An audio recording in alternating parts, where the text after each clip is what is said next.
Hello, shiny happy people. Welcome back to my channel. I am the Cinema.Sewist, and on this channel, I'm creating a cinematic wardrobe utilizing a little bit of creativity and a whole lot of dedication.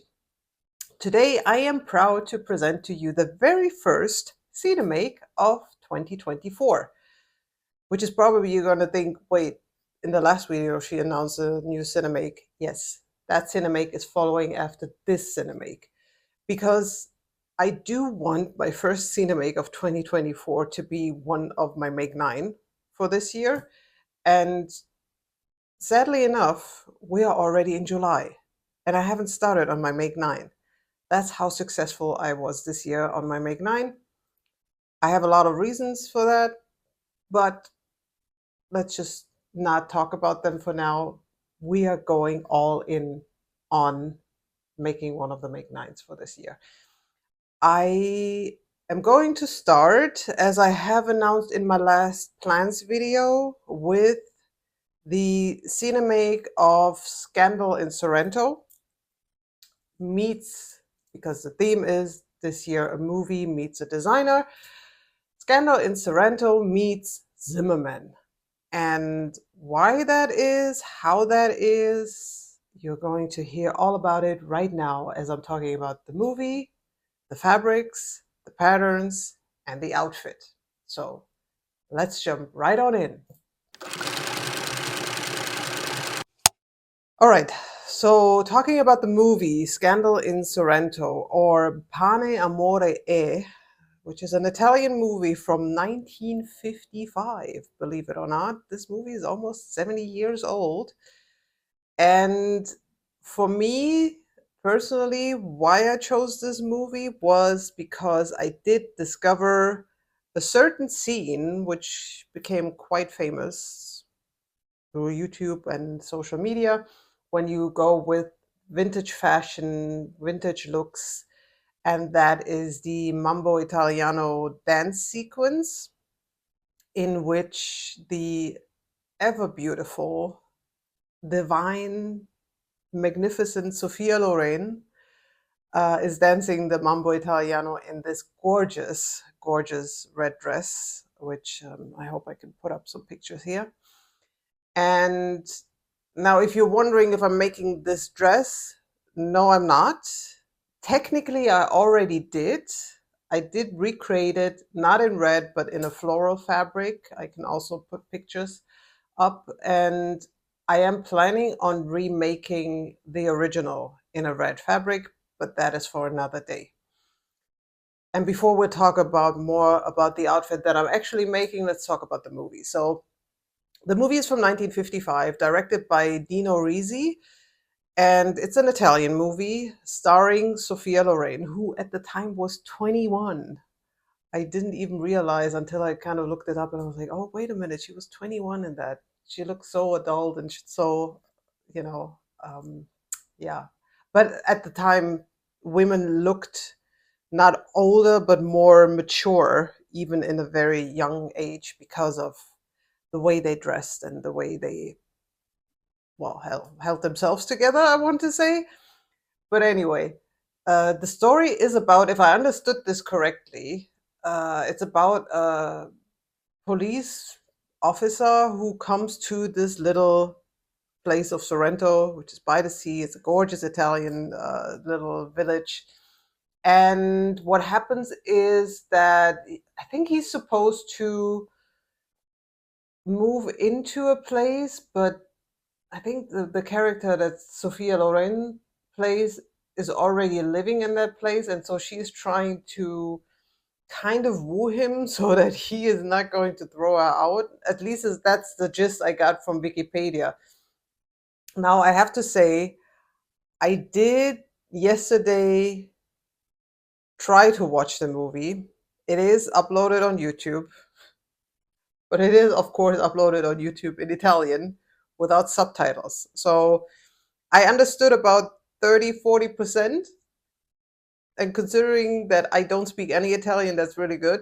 But the movie stopped right in the Mambo Italiano scene, and I was like, "Oh, bummer! I want to know how this ends." I did read in the Wikipedia page how it kind of ends. And it is also this case of, and you see that in that dance scene. So actually, Sophia Loren is in love with uh, one of the fishermen, and he's in love with her, but they are kind of like in a little fight, and she's trying to make him jealous by dancing with this police officer.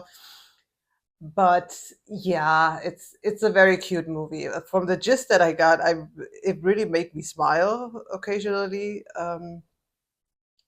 Because it is so very Italian, and for that time I kind of grew up also a little bit with old Italian movies to the slightest. And they have a certain cuteness factor about themselves, which is actually really lovely to see.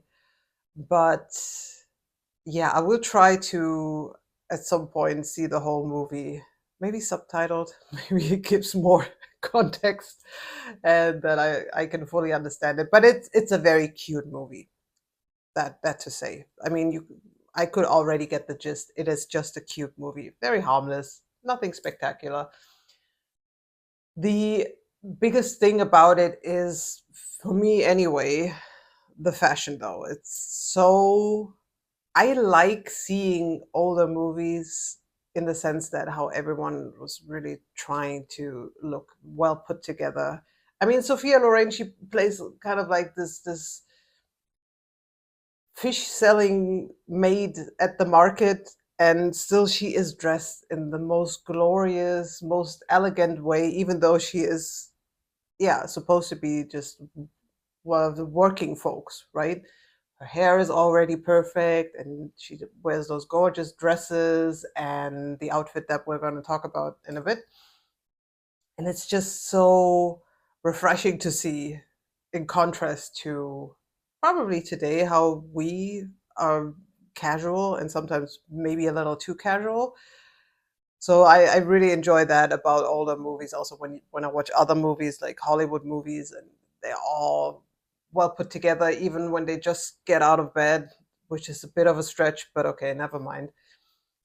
And so yes, that was really a joy to see. And if you want to check it out just for, yeah, just for the sheer outfits, then kind of that, a little bit that time capsule going back in time to that time period, I can recommend the movie just for that.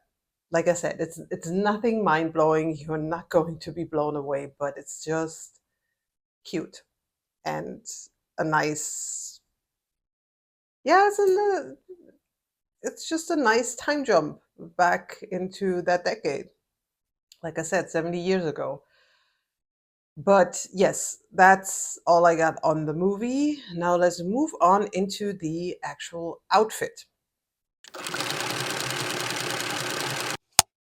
Now, the outfit that I'm going to work on for this Cinemake, for Scandal in Sorrento, is actually the outfit from the opening scene where you see Sophia Loren for the first time. So she is at the market, she's trying to sell like the fish and everything. And I think it's when the police officer, commissioner, whatever, is actually coming to Sorrento. So he's traveling from a different village to Sorrento.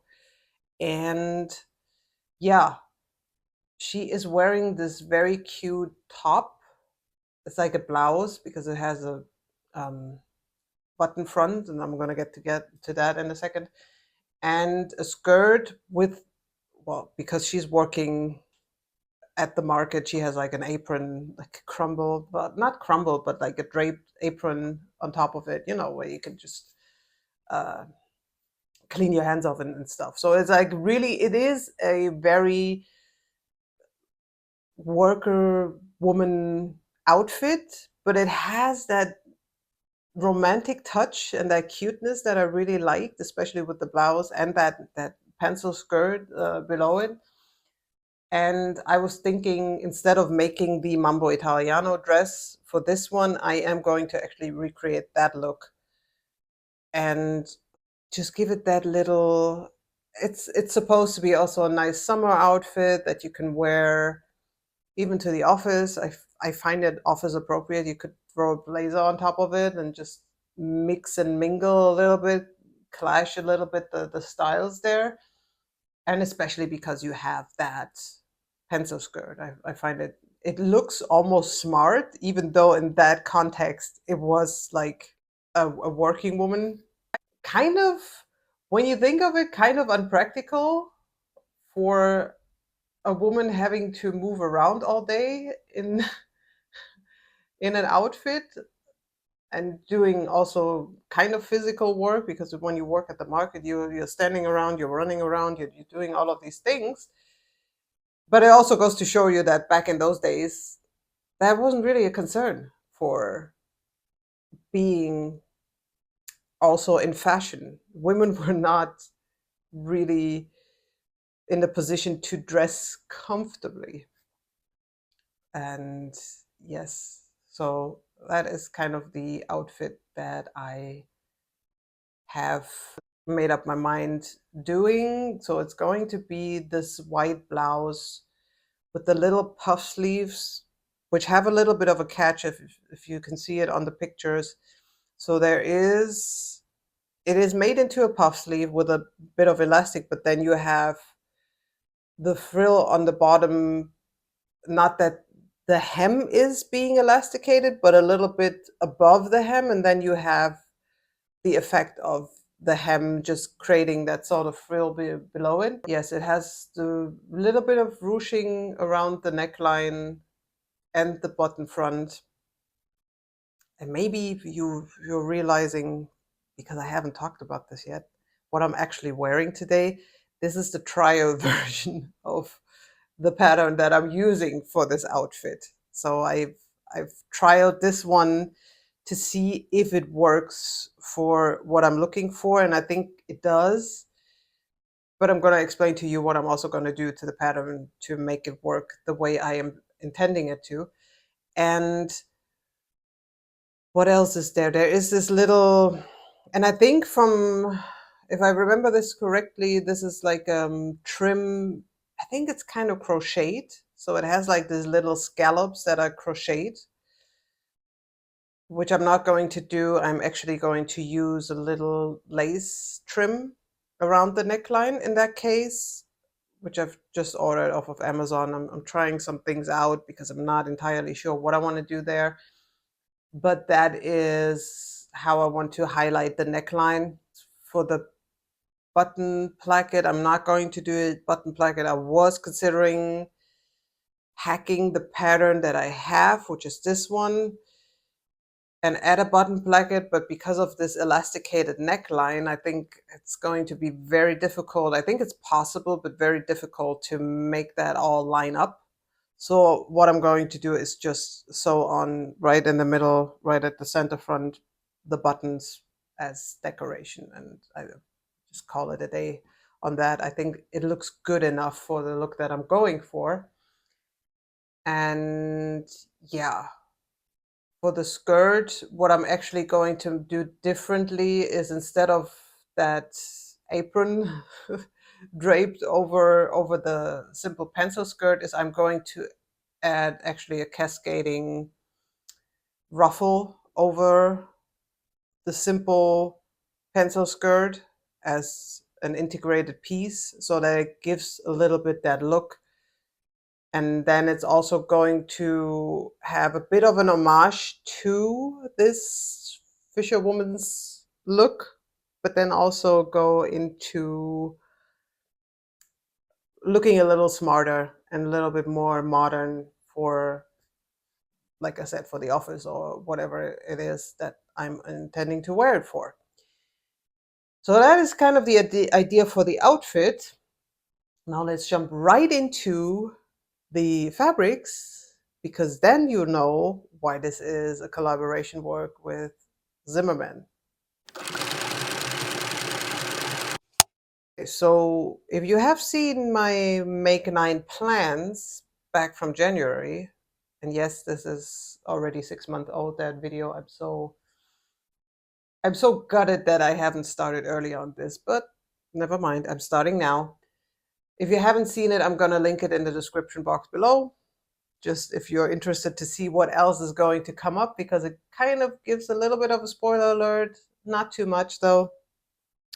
But you have seen this fabric if you've seen that video, is my point. This is an actual Zimmermann fabric. So Zimmermann is, in case you don't know them, they're from Australia. It's an Australian design company, and they make very romantic, ruffly, very creative, almost fairy-like outfits that are just, in many cases, very flowy, very elegant, and yeah, just very girl-like. Nothing that is too serious in the sense of being like a serious businesswoman or whatever. So you have a lot of ruffles, you have a lot of pleats, you have a lot of just decorations on the various pieces and dresses and everything. So if you have the chance, maybe check out their website. The only thing is that their stuff is pretty expensive, which is why, since I can't afford that, I'd rather try and do stuff myself. Now, this fabric is not available anymore. I have to warn you in advance. If you love this one, I'm sorry, this is sold out. This was just a dead stock available at Mood Fabrics, and once I saw it, I snatched it right away because it is very gorgeous, as you can see here. It has these birds on it. I think there's, are they called swallows? I don't know. I would need to look it up. But yeah, those little gorgeous birds and a little bit of eyelid work as well. And I think this would be perfect for the top. I have, I think, either 4 or 5 yards of this, so definitely there's going to be something else that I'm going to make of it.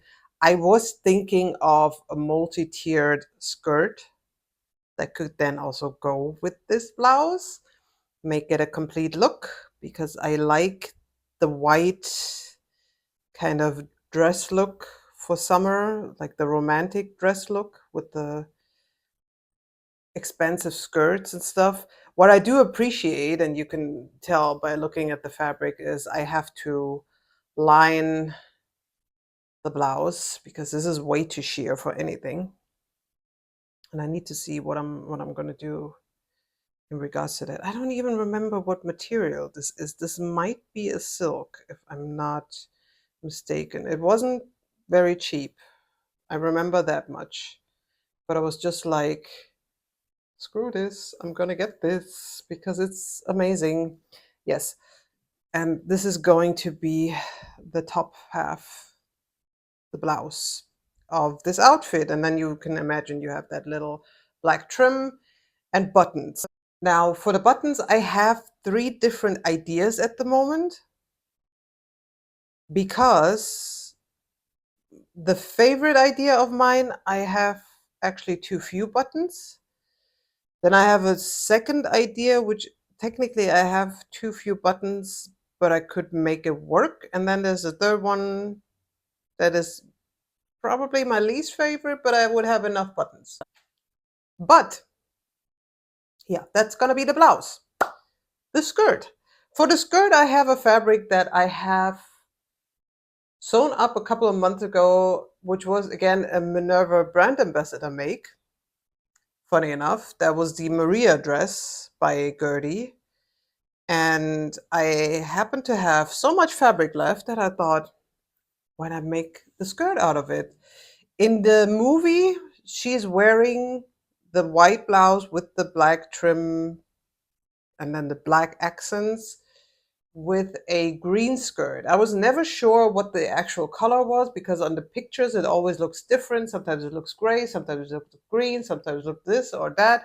It is green. In the movie it is green, but I have decided to go with black and red because I think that might look funky as well. This fabric is a John Caldor fabric. It's a cotton sateen with a little bit of stretch in it. So perfect for a pencil skirt, because then you can sit and get up without too much restriction. You can sit in the car, get out of the car, all of these things that you have to think about when sewing, right?